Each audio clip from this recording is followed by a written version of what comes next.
మీరు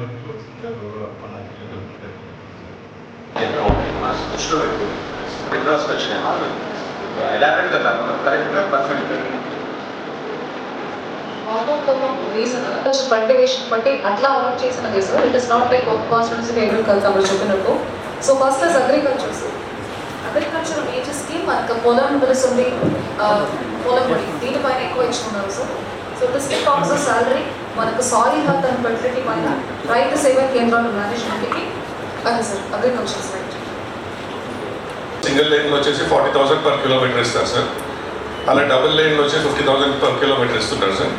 సో ఇవన్నీ తీస్తే bad condition needs to be తర్వాత ఇమీడియట్గా టేకప్ చేయాల్సింది 170 kilometers ఉన్నాయి సార్. సో దీంట్లో వచ్చేసి రీసెంట్గా రివ్యూలో వచ్చేసి సీసీ రోడ్స్ విలేజ్ పోర్షన్స్ అంతా బ్యాటరీ డ్యామేజ్ ఉన్నాయి కాబట్టి దానికి ప్రపోజల్స్ ఇమ్మన్నారు సార్. మరి ఎందుకు మీరు సంప్రదించలేదు? అంటే ఎందుకు వాళ్ళ దృష్టికి తీసుకెళ్ళలేదు మీరు, గౌరవ శాసనసభ్యుల దృష్టికి? అంటే ఇప్పుడు కొంచెం పొరపాటు జరిగింది సార్. కాకపోతే ఏంటంటే ఆ మాట ముందే అంటే బాగుంటుంది. దానికి why are you trying to explain? నేను చాలా స్ట్రైట్ ఫార్వర్డ్గా మాట్లాడమని అందరినీ అడుగుతున్నాను. మీరు 100% పొరపాటు చేశారు, అందులో ఏమాత్రం డౌట్ లేదు. గౌరవ శాసనసభ్యులకు తెలియకుండానే మీరు లిస్ట్ ఫైనలైజ్ చేసుకుని మీరే గ్రామాలు తిరిగి మీకు శాంక్షన్ అని చెప్పుకుంటే ఎందుకంటే ఈ వ్యవస్థ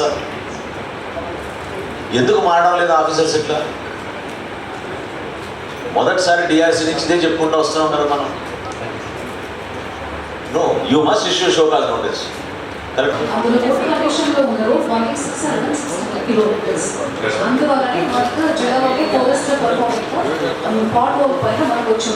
కిలోమీటర్లు ఉంటే మేము అడిగి వచ్చి 10 kilometers అడుగుతున్నాను అంతే. నేను 2 రోడ్లు దాన్ని చేయమని ప్రయారిటీలో మాకు తీసుకోమని చెప్తున్నాం మేము. అవి ఎప్పుడు కదా మనం పూర్తి సార్ ప్రపోజల్ పంపించాం సార్. శాంక్షన్స్ వస్తాయని ఆశిస్తున్నాను. Completed sir.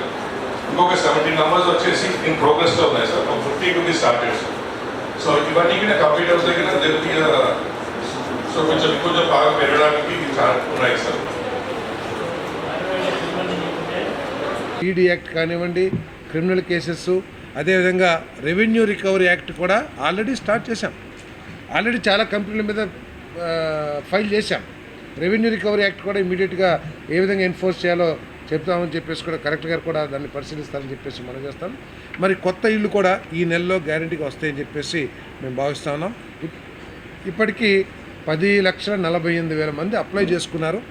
దాంట్లో ప్రాథమిక సర్వేలో వెరిఫికేషన్లో దాదాపు 6.5 లక్షల ఇల్లు ఎలిజిబిలిటీ అని చెప్పేసి వచ్చినాయి. అవన్నీ కూడా కేంద్ర ప్రభుత్వం నుంచి శాంక్షన్ అయ్యి రావాల్సి ఉంది. ఈ నెలలో వస్తాయి గ్యారంటీ 100%. తప్పకుండా అన్ని నియోజకవర్గాలకు కూడా కొత్త ఇల్లు ఇస్తామని చెప్పేసి కూడా నేను మనవి చేస్తా ఉన్నాను. ఈ పాత ఇల్లుని కూడా దయచేసి ఎమ్మెల్యేలందరూ కూడా కొద్దిగా ఇంట్రెస్ట్ తీసుకున్నాయి. ఎందుకంటే పాత ఇల్లు ఇప్పటికే సగమో లేతే 75% లేదా 25% పూర్తి చేశారు. మనం కనుక వాటిని వదిలేసినట్లయితే పేదవాడు వాటిని కట్టుకోలేక వదిలేస్తే నేషనల్ మనీ దాదాపు కొన్ని వేల కోట్ల రూపాయలు ఖర్చు పెట్టాం ఇప్పటికే. వాటిని పూర్తి చేయకపోతే ఆ వేల కోట్లన్నీ కూడా వృధాగా పోతాయి. కాబట్టి దయచేసి శాసనసభ్యులు, శాసనమండలి సభ్యులు అందరూ కూడా ఇంట్రెస్ట్ తీసుకుని ఏదైనా చిన్న చిన్న సమస్యలు ఉంటే పరిష్కరిస్తానికి ప్రయత్నం చేస్తాం.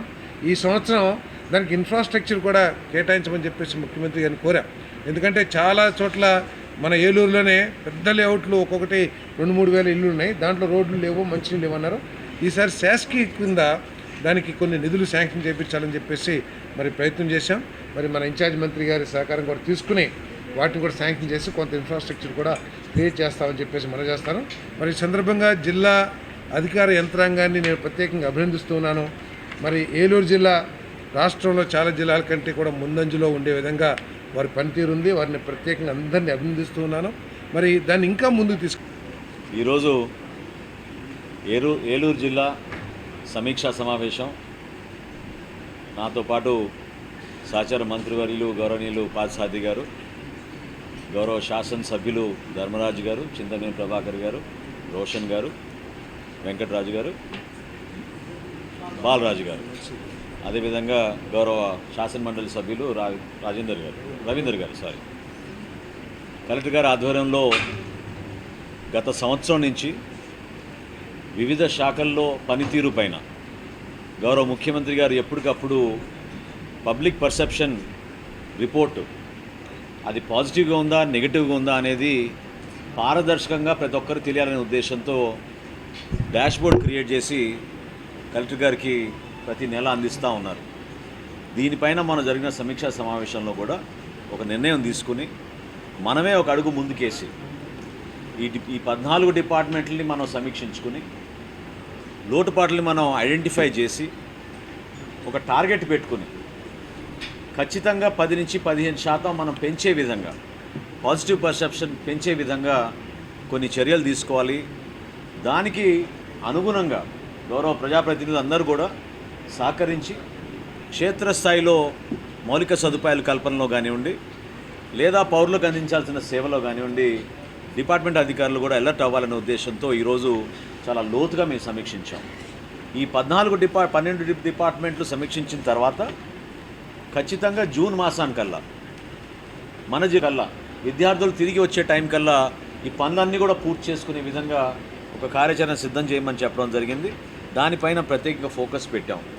ఆ ఏపీఎస్ఆర్టీసీ సర్వీసెస్ పైన కూడా మేము దృష్టి పెట్టాం. తప్పకుండా ప్రస్తుతం ఉన్న పరిస్థితి కన్నా ఇంకా మెరుగుపరుచుకునే విధంగా బస్ స్టాప్స్లో, బస్ షెల్టర్స్లో, బస్ డిపోస్లో ఉన్న సౌకర్యాలు